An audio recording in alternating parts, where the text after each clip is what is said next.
अब इस देह पश्चात प्राप्त हुई सैकड़ों जन्म मृत्यु धारण करें, तो अब इस देह के त्यागे जब कृष्ण के देह को त्याग, इससे भी श्रेष्ठ लोक में आया है, जाना है मुझे।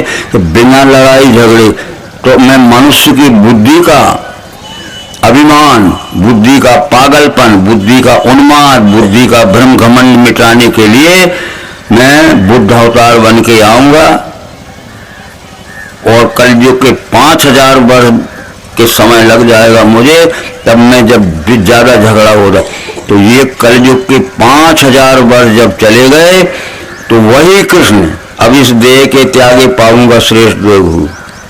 मायरम चेतना के नर्मदा किनारे आ गए। पंच सहस्र वर्षेषु विगत कलि भविष्यति नवम बुद्ध अवतार जायते मानुषेषु। पंच सहस्र वर्षेषु विगत कलि भविष्यति नवम बुद्ध अवतार रेवातट जायते। 5000 वर्ष जब चले गए, तो नौवा बुद्ध अवतार नर्मदा के किनारे आ गया। बस आ गया, 5000 वर्ष चले जाएंगे। ये रहस्य बड़ा गूढ़ है रहस्य अति गूढ़ी है, लख न सके अज्ञान। इस हृदय से इस विषय का करें विचार सुजान। बिना लड़ाई झगड़े के कहते हैं भैया, जात का अभिमान छोड़ो, कुल का अभिमान छोड़ो, धन का अभिमान छोड़ो, शराब का अभिमान छोड़ो, मांस का अभिमान छोड़ो, सारे प्रकार की कुरीतियां तो छोड़ो, सारे प्रकार के अभिमान तो छोड़ो और मिलके रहो। तुम्हें सुख से जीना है तो दूसरे को सुख से जीने दो, तुम्हें सुख से जीना है तो हमें भी सुख से जीने दो। ये सब बातों का विचार लेके नौवां अवतार है। 4 बार लिखा है इस भागवत पुराण में, कोई नहीं सुनाता। पहले ही स्कंद में लिखा है, ये पहला स्कंद रखा है पहले है। ततः कलौ संप्रवर्ते सम्मोहाय सुरद विषाम बुद्धो नामना जिनसुत की क्रेसु अवस्थिति। जब कलयुग छा जाएगा, तथा कलौ संप्रवर्ते सम्मोहाय सुरद विषाम, वो भेषधारी लोग ठग बन के घूमेंगे हैं और मनुष्यों की बुद्धि को भ्रमित करके धन कमाएंगे और अपना मजा उड़ाएंगे। तथा कलौ संप्रवर्ते सम्मोहाय सुरद विषाम, उस समय मनुष्यों की बुद्धि में विवेक का ज्ञान देने के लिए मैं आ जाऊंगा। ये पहले स्कंद में लिखा है। ततः कलौ संप्रवर्ते सम्मोहाय सुरद विषाम बुद्धो नामना जिनसुत, बुद्ध नाम के अवतार से आऊंगा भ्रम दूर करने की। तीसरे स्कंद में फिर वही बात लिखी है कि त्वयोदि तोयम जगतो हिताय यथा यथा वेद पथा पुराणा बाध्येत पाखंड पथैर सद्भिष कदा भवान सत्व गुणम विवर्ती। जब मनुष्य पशु बुद्धि के हो जाएंगे, पशु बुद्धि का मतलब ये है कि मांस खाएंगे, मदा पिएंगे, पराए घरों में घुसेंगे, बहन बेटियों से भी बहन बेटी का संबंध नहीं मानेंगे, सब उनकी विषययुक्त दृष्टि विषयाशक्त हो जाएंगे। तोयोदि तोयम जगतो हिताय, फिर जगत का उद्धार करने के लिए, जगत का हित करने के लिए यथा यथा वेद पथा पुराणा, जब वेद का सिद्धांत डूब जाएगा तो फिर मैं वेद के सिद्धांत के अनुसार नौवां अवतार लेके आऊंगा और फिर वो बुद्धि में ज्ञान देऊंगा। देव दुषाम निगम वर्तमनि पूर्वमयन बेहता दृश्य तूर्वी लोकान घिनताम मति विमोह मति प्रलोभम। जब ये भेषधारी लोग ठहर घूमेंगे और मनुष्यों की बुद्धि को अंधविश्वास में फंसा के पूजा करवाएंगे अपनी और धन लेंगे उनसे। देव दुषाम निगम वर्तमनि पूर्व महन बेहता दृष्टि लोकान घिनताम मति विमोह मति प्रलोभम भेषम विदाय बहुभाष्यत औपधर्म। तब मैं सनातन धर्म की स्थापना करने आऊंगा। ये कह रहे मैं आ गया है रहस्य गूढ़े लख न सके अज्ञान। इस सर्दी के इस विषय को कर्म विचार 8वें स्कंद के 6वें अध्याय में फिर लिखा है। इसमें क्या लिखा है कि महर्षि व्यास होंगे, वो 18 पुराण लिखेंगे, सब शास्त्रों का अध्ययन करेंगे तो 18 पुराण में सब कुछ लिखा मिलेगा। ज्ञान कर्म ज्ञान भक्ति उपासना के विषय में समझाएंगे, जीव आत्मा माया और परमात्मा के विषय में समझाएंगे, धर्म अर्थ काम मोक्ष के विषय में समझाएंगे। ठीक है, परंतु ये समझाएंगे ऐसे कि अपना धन कमाने के लिए ज्ञान व्यापार हो जाएगा। 8वें अध्याय के 6वें स्कंद में फिर लिखा है कि मनुष्यों की बुद्धि का भ्रम दूर करने के लिए मुझे आना पड़ेगा, और ये समझाने वाले जो समझाते हैं अपने स्वार्थ के लिए, ठगने के लिए, ठगों से बचाऊंगा। अब आपको हमको ये लग रहा होगा कि ये तो कुछ और कहते हैं, वो कुछ और कह रहे थे ऋषिकेश के हरिद्वार के, और ये कुछ और कह, ये रखी है साक्षी किताब। तो फिर उसमें लिखा है कि ये फिर व्यास जी ज्ञान भरपूर लिखेंगे 18 पुराणों में, और 6 शास्त्रों का ज्ञान लिखेंगे, कोई कसर नहीं रहेगी ज्ञान में। कर्म ज्ञान, उपासना, भक्ति, जीवात्मा, माया, परमात्मा, धर्म, अर्थ, काम। पर इससे मनुष्यों की बुद्धि का भ्रम और बढ़ेगा, और बढ़ेगा। कब मैं आऊंगा 9वें अवतार में कि महात्माओं को एक तरफ बैठा लो और मेरे इधर आओ, तुम्हारी बुद्धि का भ्रम दूर करूंगा तुम्हें। तो कृष्ण का भी बुद्धि का, कृष्ण ने अर्जुन की बुद्धि का भ्रम दूर किया। सैकड़ों प्रश्न किए अर्जुन ने, परंतु जब तक विश्वरूप दर्शन नहीं कराया तब तक अर्जुन का समाधान नहीं हुआ। जब विश्वरूप दर्शन कराया कि विश्व का ही रूप विश्व ईश्वरा सर्वभूतानां हृदय से, तब अर्जुन क्या कहता है, गया मोह मिला धर्म कृपा से आपकी, मुझे भ्रम पूर्ण गया मेरा करूंगा। आज मेरे में जितना भ्रम था और आज मेरे में जितनी गलत समझने की बुद्धि हो गई थी, गया मोह मिला धर्म कृपा से आपकी, मुझे भ्रम पूर्ण गया मेरा करूंगा, आपके ज्ञान के अनुसार चलूंगा।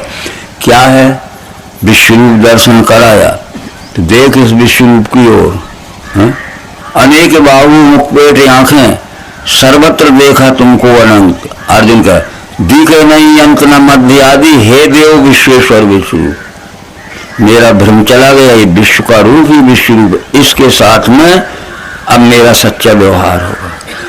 ये कथाएं तो जो हैं हमने अभी 6 दिन तक नहीं कही, इसमें सब लिखी हैं और भी श्लोक लिखे हैं। तो अब आप आज अपना वो आ रहा है समापन का दिन, समाप्ति का दिन। तो इसमें क्या है कि 11वें स्कंद में बहुत सी बातें आई, और जब उद्धव को क्या कह के गए कृष्ण जी, यहाँ फिर आ गए हम कि उद्धव हम तो अब जा रहे हैं मथुरा से द्वारका, और हम द्वारका नहीं आ पाएंगे, उम्र ज्यादा हो गई है। इस बात को ध्यान में रखना कि प्रतिदिन हम जो तुम्हें ज्ञान देते, आत्मैव तदिदम विश्वम, ये कृष्ण बोल रहे हैं उद्धव से, आत्मैव तदिदम विश्वम तत्सृजते सृजति प्रभु, और त्रायते त्राति विश्वात्मा हृते हृदय। आत्मा एव इदम विश्वम, इस विश्व का नाम परमात्मा है। तत्सृजते सृजति प्रभु, त्रायते त्राति विश्वात्मा हृते। ये विश्वरूप परमात्मा ही सबका उत्पादक है, ये विश्वरूप परमात्मा ही सबका संरक्षक है, और विश्वरूप परमात्मा ही जो उसके ज्ञान के अनुसार नहीं चलता उनका संहारक भी है। रक्षण करने के लिए मैं आया हूं और दमन करने के लिए, जो मेरी बात ना मानेंगे उनका दमन करूंगा, जो मेरे ज्ञान को मानेंगे उनकी मैं रक्षा करूंगा। बस ये तो कृष्ण ने किया, दमन भी किया, और जिनका ज्ञान उनके जीवित में उनने माना उनका रक्षा भी किया। तो अनेक बाहु मुखपेट आंखें, अर्जुन कहता है कि अनेक बाहु मुखपेट आंखें, सर्वत्र देखा तुमको अनंत, और दिखे नहीं अंत न मध्य आदि, हे देव विश्वेश्वर विष्णु। ये विष्णु ही विष्णु, अनादि मध्यांत अनंत वीरियम अनंत बाहु सशूर नेतम, पश्यामि त्वाम दीप्त होतासु वक्त्रम स्वते स विश्व इदम तपंतम। ये विश्व ही परमा। तो आत्मैव तदिदम विश्वम, ये उद्धव के आत्मा एव इदम विश्वम। बस वही विश्व तो सबका उत्पादक है। हम कहाँ पैदा हुए हैं, इस विश्व में, और हम कहाँ सुख से जी रहे हैं। और जिस दिन हम चाहे क्या है ईमानदार होके मरेंगे या बेईमान होके मरेंगे, तो जाएंगे कहाँ, बेईमानी की सजा भोगने के लिए यहाँ आएंगे कर्म फल, और ईमानदार होके मरेंगे तो भक्त बन के आएंगे। बस ये कह दिया, और बस इस बात को मत भूलना। ये श्लोक लिखा है, आत्मा एव इदम विश्वम तत्सृजते सृजति प्रभु, त्रायते त्राति विश्वात्मा हृते। मैं ही तो उत्पन्न करने आऊंगा और मैं ही तो रक्षण करने आऊंगा, और जो मेरी बात को नहीं मानेंगे उन्हीं का मैं ही दमन करूंगा। देखो हमारे पास 2 हाथ रहते हैं ना, इन्हीं हाथों से हम किसी को, भैया शांत रहो हम मदद करेंगे तुम्हारी, अरे शांत तो रहिए, घबराते क्यों, हम मदद करेंगे, ऐसे ही हाथों से। और मां मनाते मनाते आप शनि मानते तो इसके तो हम देख लेते इन्हीं हाथों से, इन्हीं हाथों से दमन करेंगे, इन्हीं हाथों से रक्षण करेंगे। लो अब कहाँ की गहरी बातें समझो। तुम तो ज्ञान की आंखें हमारी बंद हो गई हैं, ज्ञान की आंखें बंद हो गई, खावे पीवे की और लूटवे की आंखें जी रही। ठीक है, फूटी ज्ञान विवेक की, फूटी आंख विवेक की, सुन, फूटी आंख विवेक की, लखी न संत असंत, और जिनके इसमें गुंडे फिरे उनका नाम महंत। ले हमारी ज्ञान की परख, ज्ञान की आंखें फूट गई, ज्ञान की हम नहीं समझते।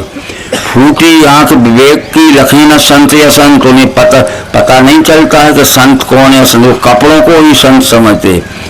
फूटी आंख विवेक की, लखी न संत असंत, और जिनके संग गुंडे फिरे महंत जी आ गए। ये कबीर की वाणी है जो मैं कह रहा हूं, उसने भी कहा था ये। तो भेष न देखो संत का, पूछ लीजिए ज्ञान, मोल करो तलवार का, पड़ा रहने दीवान। तलवार, ये शरीर तो एक म्यान है, इसके अंदर जो ज्ञान है वो तलवार है। ये शरीर को तुम कैसा ही सजा लेना, समझ गए।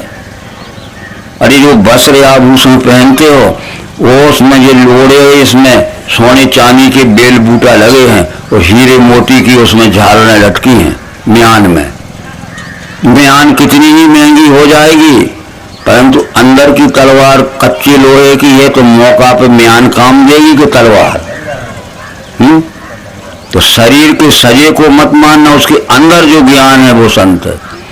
और म्यान कितनी ही सस्ती हो, जिन तलवार रखा थे ना, तो शरीर म्यान है कि भीतर ज्ञान रूपी तलवार होने, कितनी ही सस्ती हो, म्यान में थेगड़ा लगे हो, पुरानी हो, है, पर अंदर की तलवार पक्के लोहे की है, तो काम म्यान देगी कि तलवार।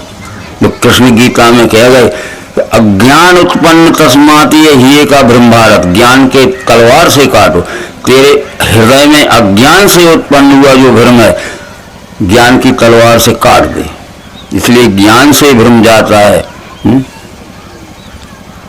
तो इस तरह से ये सब बातें सुनने के बाद अब वो चले गए। अब जब वो चले गए कहाँ, द्वारका, तो अब यहाँ क्या हुआ, बचा हस्तिनापुर। तो यहाँ फिर वही बात हो गई, कृष्ण परीक्षित भी चला गया, इसके पहले मर गया, कृष्ण भी चले गए। तो कलयुग का जोर फिर बढ़ा, और बढ़ते बढ़ते हुआ कितना बढ़ गया कलयुग का जोर।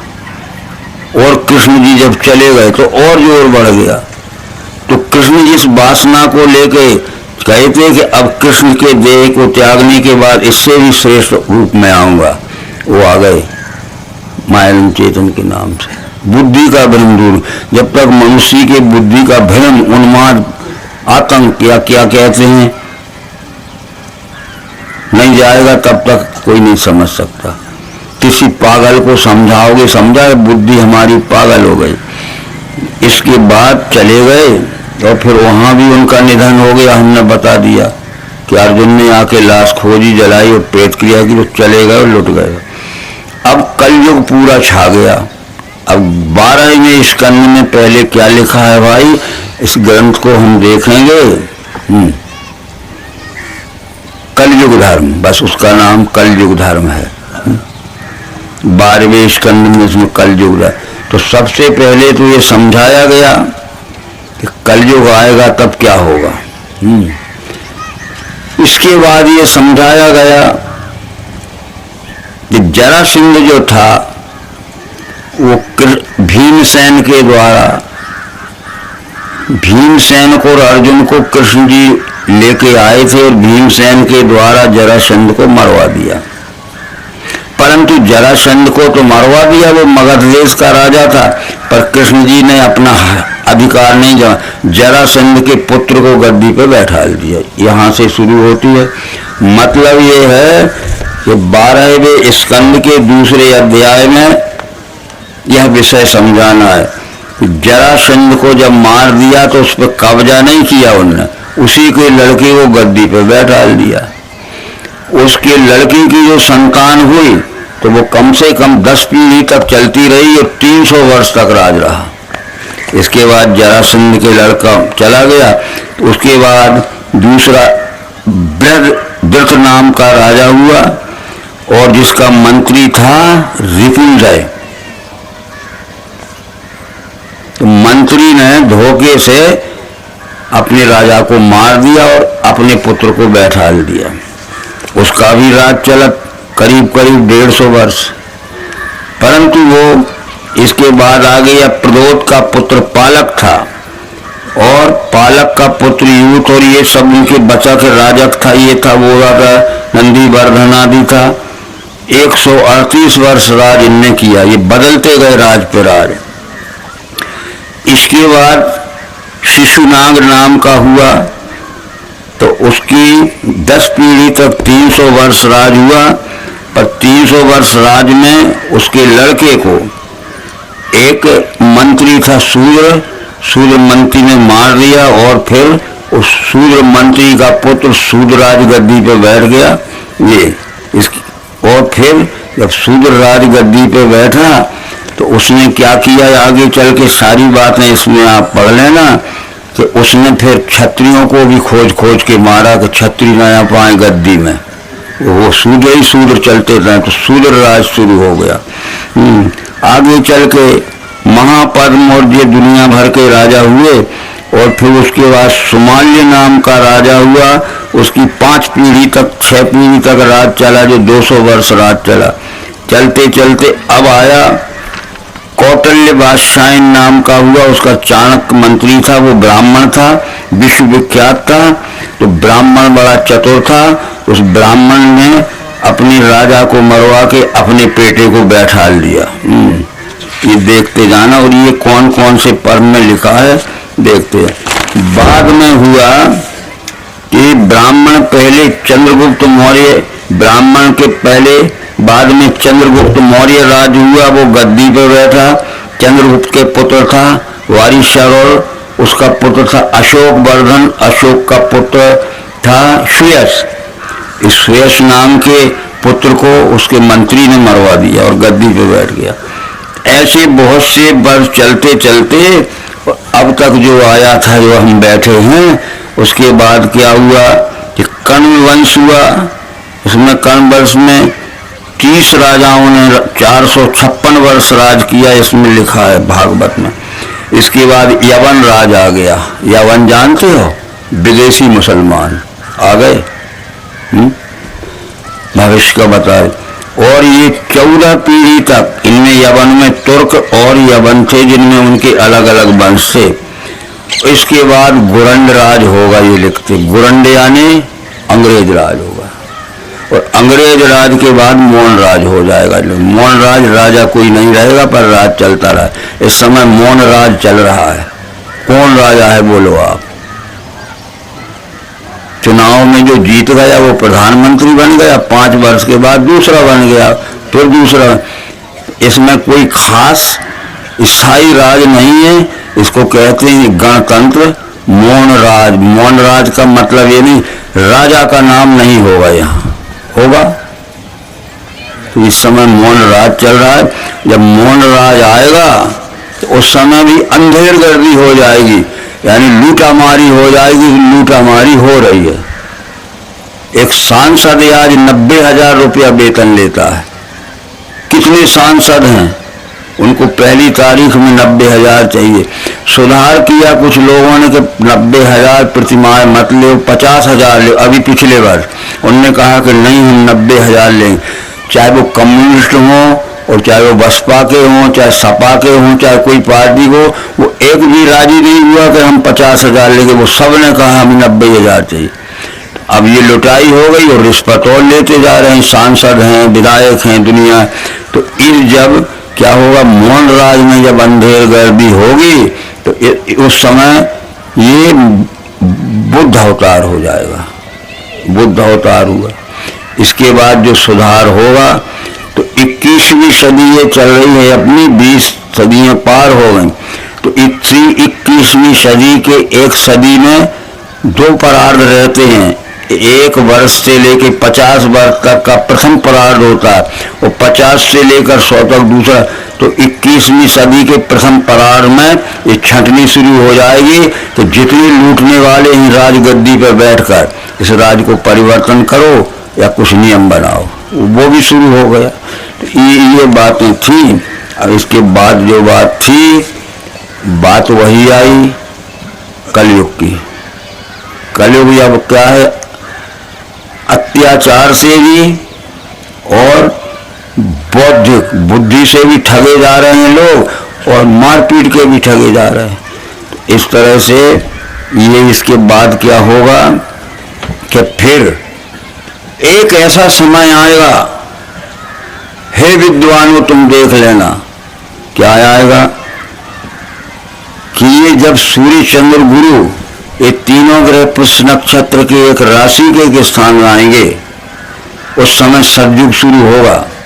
यदा सूर्यस्य चंद्रस्य यदा तिष्ठो बृहस्पति एक रासौ समेष्यन्ति प्रभस्यति का ये भागवत पुराण के ये 12वें स्कंद के दूसरे अध्याय के 20वें श्लोक में लिखा है। इसमें ततः कलौ संप्रवर्ते सम्मोहाय सुरद विषाम हो जाएगा।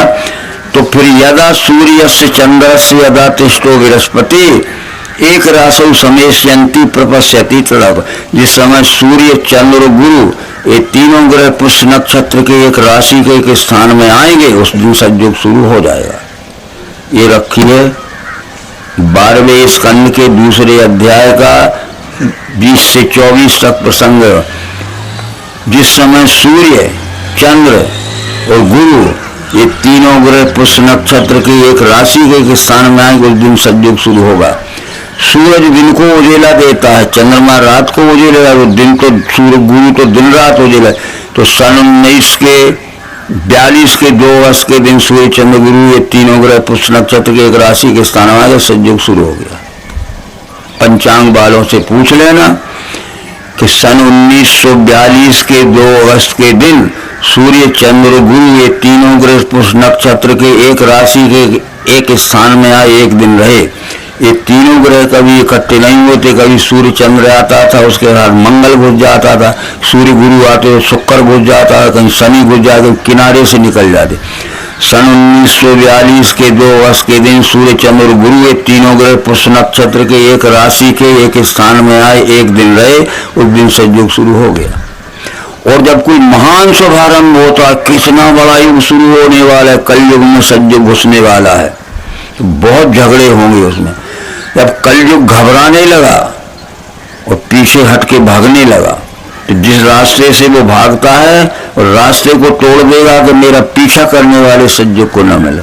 जिस पुल से भागता है नदी को तोड़ देता है कि इस नदी को पार करने के लिए पुल न मिले। तो ये जो तोड़ा फोड़ी हो रही है, ये युग संघर्ष हो रहा है, कलयुग भाग रहा है, धीरे धीरे सतयुग पीछा कर रहा है। तो उतनी ही बड़ी विभूति उसका उद्घाटन करने आती है, कितनी उतनी ही बड़ी विभूति उसका उद्घाटन करने आती है। तो ये 9वां अवतार जो है आ गया, बस सतयुग का प्रारंभ करने के लिए 9वां अवतार आएगा। और जब सूर्य चंद्र गुरु तीनों ग्रह पुष्य नक्षत्र के एक स्थान में आए, उस समय ये युग आया, बस तो ये आ गया। और अब इसके बाद सुधार होगा। उनका कहना है कि मेरा साथ देव, अवतार हमेशा राम ने कहा मेरा साथ देव, कोल किरात बानर भालुओं ने दिया, कृष्ण ने कहा मेरा साथ देव। तो कोई भी राजा कृष्ण के पक्ष में नहीं था, सब विरोध में थे, और गोपी ग्वाल वालों ने साथ दिया। कोई भी महात्मा ने राम का साथ नहीं, कोल किरात बानर भालुओं ने दिया। हमें अब इसका साथ देना है और इस ज्ञान से चलना है, खुद ज्ञान से सच्चाई से चलो, अपने मित्रों को, अपने परिवार को, अपने भाई बहनों को सच्चाई से चलने की शिक्षा दो। क्योंकि परिणाम तो ये होता है भाई साहब कि ज्ञान का मूल्यांकन क्या है, ज्ञान की कीमत क्या है। कोई बिल्कुल पढ़ा लिखा नहीं पर ईमानदार होना चाहिए, ठीक। और खूब पढ़े लिखे हैं और बेईमान हुए तो क्या फायदा। इस मर्मम भूला सो बेईमान, फिर वो कहीं भी जावे। तो ये बातें सब कृष्ण जी ने समझा दी थी। तो बस ये शुरू हो गया है। अब कोई माने न माने मनाया करो। गाना तो था, मायानंद जी कह गए कि हम तो समझाने आए हैं बहनों को, बेटियों को, भाइयों को, कोई माने न माने मनाया करो। भूल रहे सब निज निज मत में, सोए हुए को जगाया करो। अब है भानु उदय सज्जो का, अब सज्जो का शुरू हो गया है। और पुरुषोत्तम को लखाया करो। मायानंद का इस विधि में आनंद पद में समाया करो। कोई माने न माने मनाया करो। लड़ना झगड़ना नहीं, उसको मनाओ, ना माने तो मनाओ, लड़ना झगड़ना नहीं फिर खून की नदियां बहेंगी। तो इस तरह से ये 12वें स्कंद में जो कलयुग जो आया भाग रहा है और सतयुग सन 1942 के द्वारा उसको शुरू। अब ये प्रश्न उठता है, हमें पता ही नहीं है कि सतयुग शुरू हो गया, हमें पता ही नहीं है कि अवतार हो गया। अरे कृष्ण का जन्म हुआ तो अब किसको पता था कि अवतार, छुपाना पड़ा था। और राम का जन्म हुआ तो काय को मारे मारे फिरते तो राक्षसों से। कुछ लोग समझ गए थे, इसलिए ये बात जरूर है कि ये